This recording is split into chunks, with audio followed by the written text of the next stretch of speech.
Okay, let me ask you this. Does this sound familiar? You finally, pull the trigger on a trade, you feel pretty good about it, and then you just watch it. Well, bleed out. Mm-hmm. Painful. Right.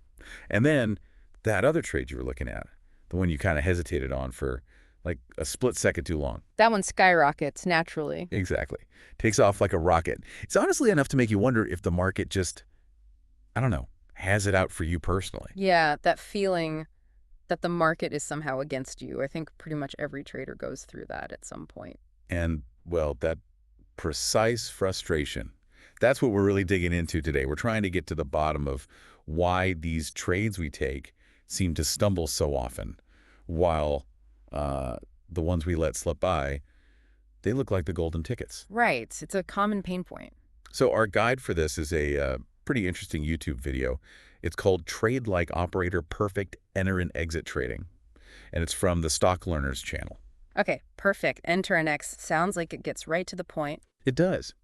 And our mission here, really, in this deep dive, is to unpack the main ideas from that video. We want to pull out those, actionable bits that can help you, listening right now, get a much clearer picture of your own trade entries and hopefully how you might improve them. So you ready to get into it? Absolutely. Let's break it down. Okay, so the speaker in the video, he kicks things off by outlining what he sees as like a central problem. He makes this case that a whole bunch of the common struggles traders face. The list. Oh, yeah. Overtrading, revenge trading. Yep. Letting emotions run the show, putting your stop loss in the wrong place maybe, grabbing profits way too soon. Holding on to losers too long. Those huge, painful losses. Exactly. All those things. He argues that they often boil down to the same root cause. And that cause, he says, is all about... You did the entry wrong, right at the start. Precisely. It's like that first domino. A bad entry can apparently set off this whole chain reaction of, well, bad trading habits. Makes sense. A poor start makes everything else harder. And he asks this question, the speaker does, that I bet will hit home for a lot of you listening. Yeah. How often do you actually get into a trade feeling confident, only to see it just fizzle out, or worse, immediately reverse? And then flip side, think about those trades where the setup looked good, you thought about taking it, but maybe you hesitated. You didn't click the button. How often do those turn out to be the big winners? Ah, yes. That contrast. The losing trade you took versus the winning trade you missed, that's what really fuels the self-doubt, isn't it? It's maddening, honestly. It feels like there's some invisible force pushing against you. You see what looks like the same setup, right? Looks identical, but the outcome is totally different depending on if you jumped in or stayed out. The speaker in the video, he's got a pretty relaxed style, conversational, uses a good few examples, which helps. And he promises to, clear up this confusion, give us some clarity. And it's probably important up front to address that feeling, that all the skip trades are winners. That's often a bit of a mental trap. Okay, yeah, let's unpack that. The illusion of the skip trade. Because we've all been there. You're watching something, the setup looks perfect, textbook even, but I don't know, something holds you back. Maybe you're tired, maybe not quite sure. Yeah, that little bit of doubt creeps in. And then bam, it makes the exact move you thought it would, maybe even bigger. But you're just watching from the sidelines, kicking yourself. Why didn't I just take it?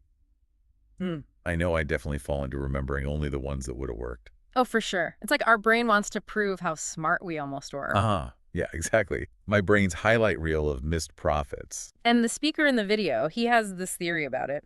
He suggests we tend to selectively remember those skip trades that turned out profitable. The what-ifs just stick in our heads more vividly. They sting more. They do. And what we conveniently forget, or just don't register as strongly, are all the other trades we skipped that would have also been losers. There were probably just as many, maybe more, but our minds just don't replay those near-miss failures with the same emotional punch. That clicks. Yeah, it's like a reverse confirmation bias. We confirm our hesitation was wrong based on the one time it cost us, but ignore all the times it actually saved us money. Precisely. Okay, so the video guy, he uses this really helpful comparison. He talks about two scenarios, trade A and trade B, happening at the same price level. Can you walk us through those? Sure. So imagine you've got your eye on a specific price level. Your strategy says potential entry here. Now, trade A is where the price moves towards that level, slowly, kind of deliberately. Okay, I'm picturing it creeping up. Right. And according to the speaker, this slow, methodical approach can actually make traders hesitate more. It gives you too much time to think. You start second guessing, is it really going to go or is this a fake out? Maybe it'll reverse. Yeah, the Dell monster wakes up. Exactly. And while you're stuck in that analysis paralysis, the price often just makes a sharp move away from your entry and boom, you've missed it. And you're left thinking, should just trusted the plan. Okay, so the slow approach paradoxically leads to missing the move because of overthinking. That definitely rings true. What about trade B? So trade B is the opposite.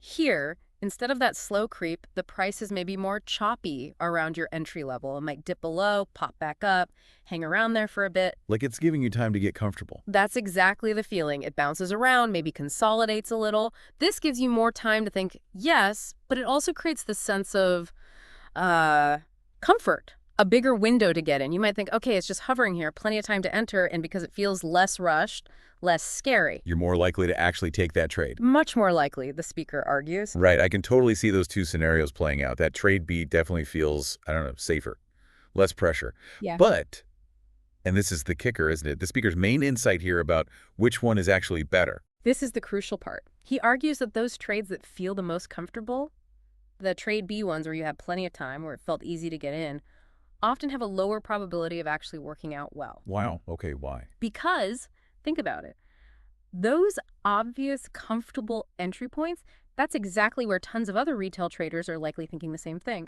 Perfect spot, easy entry. And when everyone piles into the same side of the trade at the same obvious level, The rug gets pulled.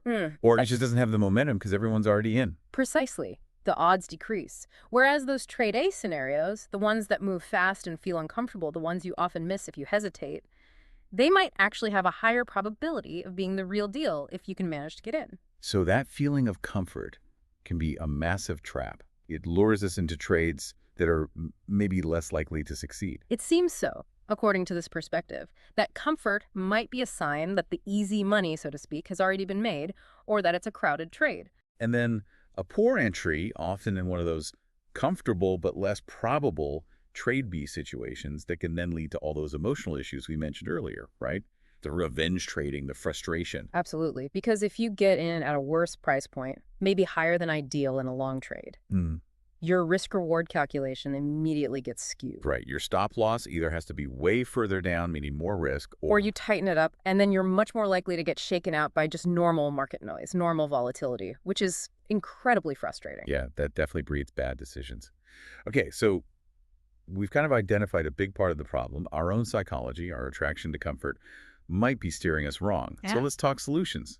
The video offers 3 specific entry methods. Yes, and he prefaces this by saying that really practicing one specific setup consistently gives you what he calls an unfair advantage, just knowing its nuances inside out. Makes sense. Deep knowledge helps. So he presents these 3 entry methods. Now, he uses them with his own specific strategy, something called OTR combo.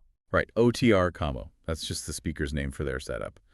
But the key thing for you listening is that these ideas, these entry methods, can likely be adapted to whatever strategy you're using. Exactly. The principles are transferable. So the first one he calls a running entry. Okay, running entry sounds active. It is. It means entering the trade while the price is actually moving, running towards your entry level. You're not waiting for a candle to close or anything. It's based on watching the live price action, the candle behavior in real time. Wow, okay. That sounds like it requires quick thinking. Very quick. And decisive action on your stop loss, too. He mentions it takes practice, maybe 5 or 6 months of really focusing on it to get comfortable making those split-second decisions. So definitely not for beginners, maybe. He strongly suggests not. He highlights that beginners often get caught up in overthinking in that kind of fast-moving situation. You hesitate and either miss the entry altogether or get in too late, losing the whole point of the running entry. It sounds a bit like, trying to jump onto a moving train. That's a good analogy. High potential reward if you nail it, but also risk if you stumble. Exactly. If the trade immediately reverses, the potential loss could be bigger because you're jumping in while there's momentum. He describes it almost like juggling chainsaws while hopping on that train. Not for the faint of heart. Okay, point taken. Definitely sounds advanced. So what's the second method? The second one is the closing entry. This one he positions as much more beginner-friendly. He calls it level 1. Level 1, okay. How does that work? Simple concept, really. You enter the trade precisely when a price candle closes, assuming that closed candle meets all the rules of your specific trading setup. Ah, okay. So you wait for the candle to finish forming. The decision is based on confirmed information, not on what's happening during the candle. Exactly. It takes away some of that real-time pressure. You look at the closed candle, check your rules, yes or no. It's more objective, less reactive. That sounds much more manageable, especially when starting out. Okay. Okay, and the third one. The third is the candle high cross entry. He calls this one level 2, so also geared towards beginners or those building experience. Candle high cross. So you're waiting for the price to cross above the high of a previous candle. Pretty much. You wait for the candle that signals your potential entry according to your rules. Then you don't enter immediately on the close, but you wait for the next candle, or subsequent one, to actually trade above the high price of that signal candle. Then you enter. Okay, so it's like waiting for a little bit of extra confirmation. Proof that the price is actually starting to move in the direction you anticipated after the signal. Correct. It's a bit more conservative than the closing entry. He does note that this extra waiting might mean you get a slightly worse entry price sometimes. Right, your risk reward might be slightly less optimal initially. Potentially, yes. Huh. But that extra confirmation can provide maybe a bit more confidence that the move is actually happening. And he talks about the risk-reward trade-offs between these three. He does. Generally, the running entry, because you're trying to get in earliest, potentially offers the best risk reward. Then the closing entry is usually next. And the candle high cross, because it's the most delayed, might offer a slightly less favorable initial risk reward ratio. But the big message, especially for newer traders, is steer clear of the running entry at first. Focus on the closing or the candle high cross. That's his clear advice. Master one of those first. Build consistency, build confidence, understand how your chosen setup behaves with those entry types. Then, maybe once you have solid experience. Then you can think about the faster stuff. Learn to walk steadily before you try to sprint. Makes total sense. It's about building that solid foundation, gradual progression. Now, underlying all of this, all these different methods, the speaker kept coming back to one really fundamental point, didn't he? Yes, absolutely. He hammered home that none of these entry techniques matter much if you don't have a clear, well-defined trading strategy to begin with. You need specific triggers, specific rules for why you're even considering an entry at a particular level. Right. Without a plan, any entry is just guessing. Random. Exactly. The method is just how you execute the entry based on your strategy signal. The strategy itself has to be sound, and of course things like position sizing and overall risk management are still vital, even with a good entry. Good point. The entry is crucial, but it's only one piece of the puzzle. He also touched briefly on exits, right? Yeah, just a brief mention. He talked about using key price levels, or something he called candle psychology, to help decide when to take profits or cut losses. But he rightly said that's a deeper topic, more advanced, really.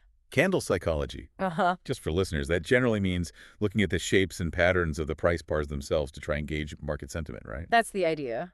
Reading the story the candles are telling. But yeah, definitely a more nuanced subject for another time, perhaps. Okay. And for listeners who are interested in digging deeper, especially into that psychological side we talked about, the comfort trap, emotional trading, the speaker did mention another resource. He did. He mentioned a full roadmap for success video available on their app, apparently for a limited time, that dives more into trading psychology and developing the right mindset. So he suggested checking that out for more on managing the mental game. Right. And he also mentioned their wider program if people wanted a full structured approach to learning a specific setup. So options there for further exploration if you're keen. Definitely. Okay, so bringing this all together, if we had to distill the core message from this deep dive today, what would it be? What's the main takeaway? I think the central idea is that common frustration, my trades lose, the ones I skip win, is very often tied to how and when we enter. It's linked to that entry timing, the quality of the entry signal according to our strategy, and maybe even that psychological comfort level we talked about. Right. The comfort trap. Exactly. And the potential solution lies in having a really clear, defined strategy with specific entry rules, and then consciously choosing an entry method like the closing or candle high cross for beginners that suits your current experience level. Applying that consistently is key. That seems like a really practical way to think about tackling that frustration. Okay, so here's a final thought for you, the listener, to mull over. Thinking about those three entry methods, running, closing, and candle high cross. Which one genuinely feels like the best fit for you right now, given your experience and your trading style? And maybe consider this. What might happen if you really committed to consistently applying just one of those methods within your strategy for a while? How could that focus impact your results? Maybe look back at your last few trades through this lens. Yeah.